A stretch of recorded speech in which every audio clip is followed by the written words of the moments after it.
నమస్తే నమస్తే అందరికీ నమస్కారం. ముందుగా మన honourable chief minister Revanth Reddy గారికి, నాకు పాలిటిక్స్ పెద్దగా తెలియదు కానీ స్టేజ్ మీద ఎంతోమంది పెద్దలు ఉన్నారు మన గవర్నమెంట్ నుంచి. పెద్దలందరికీ నా నమస్కారం. చరణ్ అన్నకి నమస్తే. చరణ్ అన్న తెలుసు కాబట్టి. International day against drug abuse అంటే ఇలాంటి డే పెట్టే అవసరం కూడా వచ్చిందా వరల్డ్ ఓవర్? నేను చిన్న బబుల్లో బ్రతుకుతా. నాకు నా ఫ్రెండ్స్ అంటే ముఖ్యం, మా అమ్మ నాన్న హ్యాపీనెస్ ముఖ్యం, డబ్బులు ముఖ్యం, హ్యాపీగా బతకాలి, కంఫర్టబుల్గా బతకాలి, నా చిన్న పని చేయాలి, ఇంక ఇవి చేసుకుంటా ఇంటికి వెళ్ళిపోతుంటా. బయట ఏం జరుగుతుందో పెద్దగా తెలియదు. నేను వైజాగ్లో పోర్ట్లో ఒకసారి షూట్ చేస్తున్నప్పుడు అక్కడున్న పోలీస్ ఆఫీసర్ నన్ను కలిసి ఇలా యాంటీ డ్రగ్ క్యాంపెయిన్ గురించి ఒక బయట ఇవ్వమన్నారు.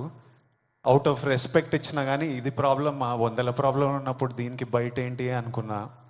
మళ్ళీ ఈరోజు ఇట్లా ఇంటర్నేషనల్ డే ఉంది, చీఫ్ మినిస్టర్ గారు వస్తున్నారు, ఇంతమంది పెద్దలు వస్తున్నారు, ఇంత పెద్దగా జరుపుతున్నారు, ఈ మెసేజ్ కంపల్సరీ వెళ్ళాలని పిలిచినప్పుడు నాకు మళ్ళీ అర్థం కాలేదు. But when I sat with some police officers, some senior police officers from the Telangana Police Department, and asked them, వాళ్ళని అడిగిన అసలు ఏం జరుగుతుంది, ఎందుకు ఇంత పెద్దగా జరుపుతున్నామంటే, వాళ్ళు నాకు జరుగుతున్న రియాలిటీ చెప్పినప్పుడు ఇమ్మీడియట్లీ అయితే తప్పకుండా రావాలి, మనోళ్ళతో మాట్లాడాలి, ఎవరు ఇలాంటి సిచ్యువేషన్స్లో పడొద్దు అని అనిపించింది. చాలా మన డ్యూటీ లాగా అనిపించింది ఇది చెప్పడం. ఎందుకంటే మీలో ఎంతో మంది మమ్మల్ని ఇష్టపడతారు, మమ్మల్ని చూస్తారు, మమ్మల్ని ఫాలో అవుతారు.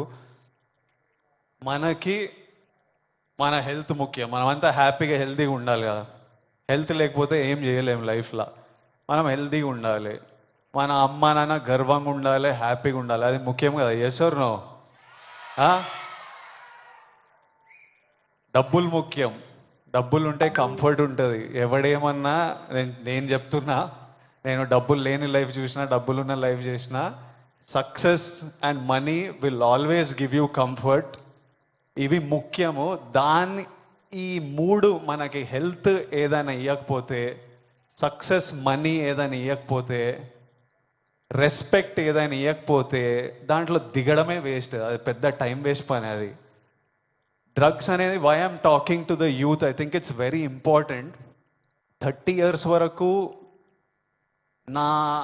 నా పర్సనాలిటీ నాకే తెలియదు. 30 తర్వాత నేనెవరిని, నేను ఎలాంటి మనిషిని, అప్పటి వరకు చాలా ఇన్ఫ్లుయెన్స్ అవుతాం ఫ్రెండ్స్ వల్ల, పక్కనున్న సిచ్యువేషన్స్ వల్ల.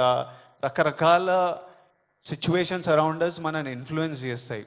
సో యంగ్ ఏజ్ ఉన్నప్పుడు మనం చాలా కేర్ఫుల్ ఉండాలి. ఎవ్రీ డెసిషన్, మీరు ఈ ఏజ్లో తీసుకుంటున్న ప్రతి డెసిషన్ మీ లైఫ్నే చాలా ఇంపాక్ట్ చేస్తుంది.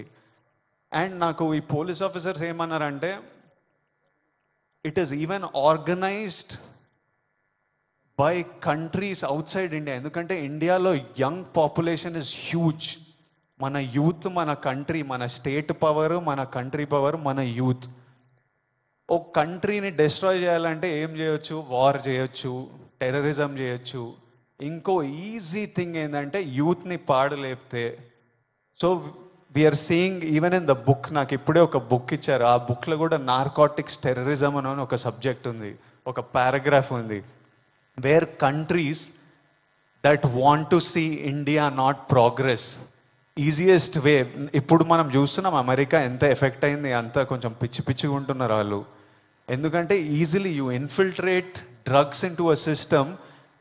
పిల్లలు దాని మీద డిపెండెంట్ అయిపోతే ఇంకా మనకు పాత్, సక్సెస్ ఇవన్నీ ఏం, it's a chaos. We want, మనం సాలిడ్ ఉండాలి, మన కంట్రీ సాలిడ్ ఉండాలి, మనం నంబర్ 1 ఉండాలి. కరెక్టా?